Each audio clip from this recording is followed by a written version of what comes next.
So tell me about how you got started in IBM. Well, I think it's why I got started, because Why? I knew this wonderful man, Bill Carroll, was a friend and a mentor, and he was a class 1 malingerer. He stayed home from work all the time, and they sent him his check in the mail. And he was the first programmer I'd ever known, so I said, this is the kind of job for me, where you can sit home and get your check in the mail. Now you're talking, because I knew I wouldn't be happy in an office or anything like that. So he was in New York and I was living in Boston. I saw him for the weekend. I got back to Boston and I just worked out a little strategy. I called up the main number of IBM and I asked the first person I talked to, which is the fastest growing branch in the area. And I think I only had to talk to 1 or 2 people, and I found out it was IBM, Waltham. Someone told me, oh, the Waltham office growing like crazy. So I called Waltham right away, and I said to the girl there, I said, what's the fastest growing department there? And she says, oh, that's so-and-so. And I said, who's the boss there? And she says, that's Norm Strickland. I said, put me through. So the guy says, what do you want? And I says, I want one of those jobs you're giving away. And he said, how did you find me, right? And I said, well, I told him, and he said, well, all right, come on out here, I'll interview you. And I said, how do I get out there without a car? He says, you don't have a car? I says, yeah, no. Well, all right, I'll pay your taxi out here to Waltham. I mean, that was like $100 taxi or something, $75. You were in Boston? Yeah. Taking a taxi up to Waltham? So IBM paid for my taxi to my job interview. That'll show you how desperate they were for people. They just sold like 15,000 computers, and they had like 5,000 systems engineers. Okay.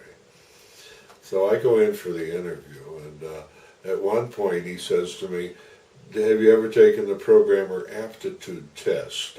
And everyone's taken it. It's that thing where you have a moon and a star and a little box, and in the next picture they change position, and in the next picture, and then you got to tell them what's the 4th position. Right. It's a multiple choice, right? Well, they're hard for some people, but if you know how to do them. You know, I knew them all. So I said, well, I took this test at SBI, which is an IBM affiliate. So I go home and I get a call, and very quick, and he says, come on in, I want to offer you a job. Well, I had an astronomical score on that test. I had 100, I think, because I knew them all. I just know how to figure out those little puzzles. And he offered me $8,000 a year, but you got to multiply by 5, you know. So it's like starting salary of like $40,000 a year. In fact, it was 2 Corvettes. That was my annual salary, right? Because you could buy a Corvette for $4,000. What year was this? Oh, it was 67, yeah. And so he takes me out. I think I'm going to get this real fabulous luncheon instead. You know, I'm used to European ways. And we go to some tavern serving bad lasagna, and he offers me $8,000. Well, that sounds like a lot of money. Even Carol was surprised how much dough it was they offered me. If I'd known how important that test was, I could have held out for double, because they were desperate, right?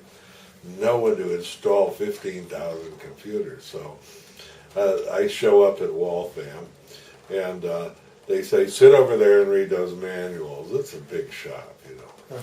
And I want to tell you about IBM. It's astounding, right? What time is every typewriter going in an IBM office, right? And I should say, this was IBM back then. It may have changed, but in those days, what time was every typewriter going in an IBM office? 8:29. 8:29. You come in and sound like World War II. You know, they had the electric. Yeah. How does IBM get every girl in the office, I mean dozens of them, in her seat working at 8:29? I should have been frightened right away from that, right? Yeah. So the next thing the guy said, okay, so I got some new guy I'd never met before now, and he says, "All right," he says, "you're going to school, right? You know, here's your credit card." He gave me an IBM credit card, and show up in Newark tomorrow morning, right? Newark? Newark, yeah, New Jersey.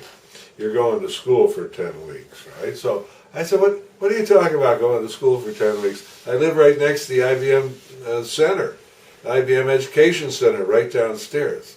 I was living in the Prudential, brand new skyscraper on the, what was it, 11th or 12th floor, with a dozen windows, wonderful place.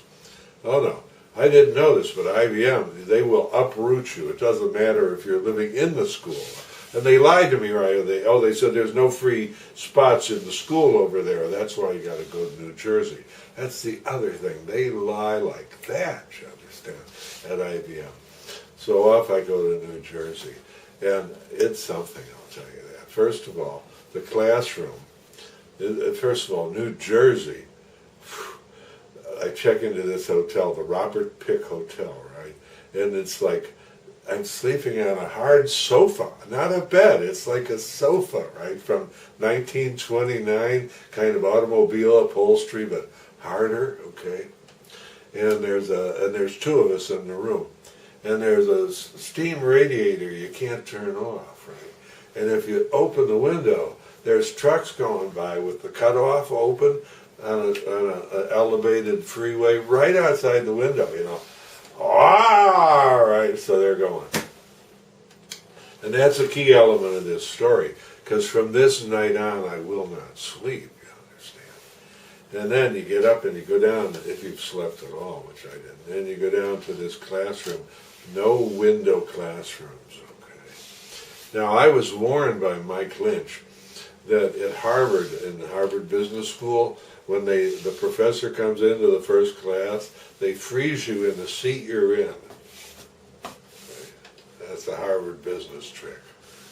And so sure enough, they did it at IBM. So I got a great seat. It was a pretty big kind of classroom, which was up against one wall, halfway up, so I could sit with my back to the wall and see everyone in the room, right? It's very, very nice fun. So, and off we go, and we get started. And but no clock, right? And there's this guy who's in there, and all he does is drone away one teacher from 8, and we're there at 8:29, right? Just like everyone else in IBM.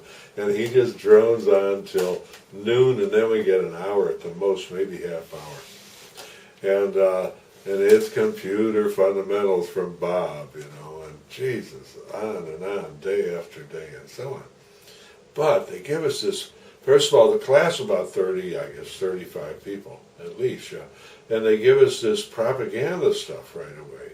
And they get a letter from Watson Jr., right?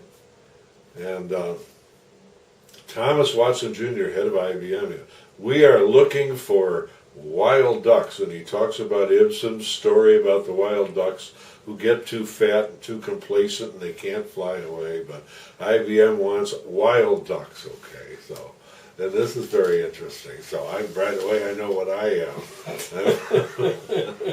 I'm a wild duck, right, and I'm all set with that.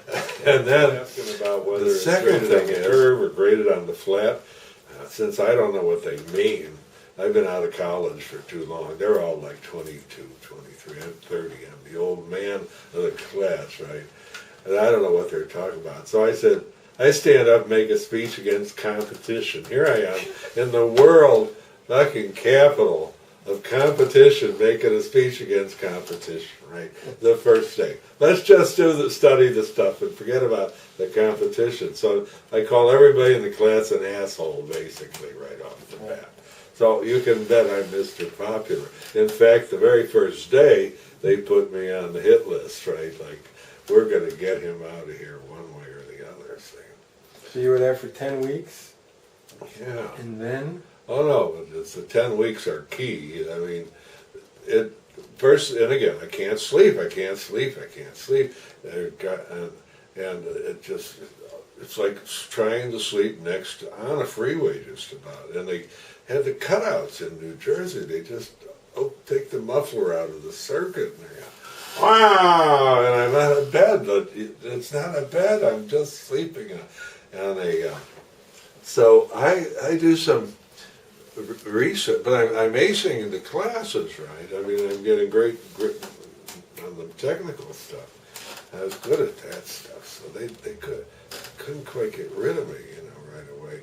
And then the second thing was the next day, Tom Watson said, after the first day, Tom Watson said how important dress was. They read this thing to us again, and he says the first stop for a man on the way up at IBM is Wallach's, right? So Wallach's? Yeah. So What's I Wallach's? go, well, it's a clothing chain like Brooks Brothers, but a little more square, Jewish probably, right? So at lunchtime, everyone else going to eat, I'm out of there, man. I'm on my way to Wallach's, so I come running into Wallach's. Tom Watson Jr. from IBM sent me, right? Okay, I've got to get Wallach's suit and look like an IBM executive, right? This was the smart. That's what you told him at Wallach's? Yeah, this was the smartest thing I ever did. You're because kidding. this is why it was so hard for them to fire me later. Because you look like an IBM. I look like Tom Watson Jr., right? See? Of course, you understand I don't have any cash. I have to be credit. Oh, no problem, Mr. Nelson. You're with IBM, all the credit you want, right? So within 2 days, Well, what did you get? well, I got a herringbone suit, three-piece, you know. Three-piece I herringbone? look like a college professor in that, right? And then I got a dark blue suit, of course, Gorgeous. a dress-up business suit, yeah. So all the other kids, nobody had these beautiful duds on like me. They didn't know what to make of me, right? And then we're on our way to school on the third or fourth day, and we're waiting at the corner. Now, in Newark on the corner, when the light changes, I can get 7 buses rev their engines and take off and put it in first or whatever. It's like there's always 7 buses waiting for the light to change. And it's like the noise. And then overhead, very low, of course, there's planes going by, taking off right over your head. I've never been on it. It's the noise capital of the world. And we were right in the center of the noise. So I kept saying, I got to get a room. I got to get out of this hotel, right? Nothing doing. Oh, we're working on it, Shane. They lied. They lied. They just say anything in IBM. We're working on it, Shane. So I'm a guy, I'm Nervous Nelly. In Boston, I live in a cave, basement place. I always have a quiet place. Here I am, and dying with this noise. I don't go to school. So, I just don't go to school. But before that, I get my room changed. I go see the hotel owner, right? And he says, oh, all the rooms have been inspected, Mr. Nelson. I said, I have a little notebook with me. What day were they inspected? By whom? Well, what do you want, Mr. Nelson? So I want a room I can sleep in, right? So, bingo. I've got a single room in the modern part of the hotel. But here again, I still can't sleep because they got garbage trucks downstairs starting at 4 in the morning, right under my window, right? At 4 a.m. in America. It's like Newark. It's like insane. So one day I just don't come to class. Like day 3, I just stay in bed. And I wake up with a 250-pound bouncer over my bed. I don't know if you've ever come out of a sound sleep with a 250-pound guy standing over your bed. You don't know who it is at first. They didn't even knock on the door. They came in with a pass key, right? Yeah. So they said, oh, you got to go see the director right away, right? So I go over. Everyone else is in school, and I'm the only one not in school.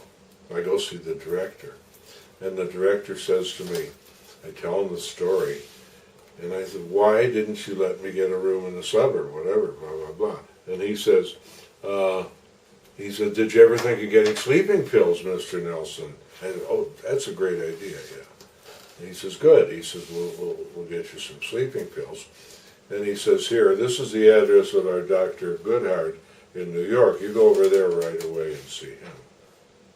And I said, "You're sleeping pills?" He says, "Oh yes, we prefer to have you see our own man."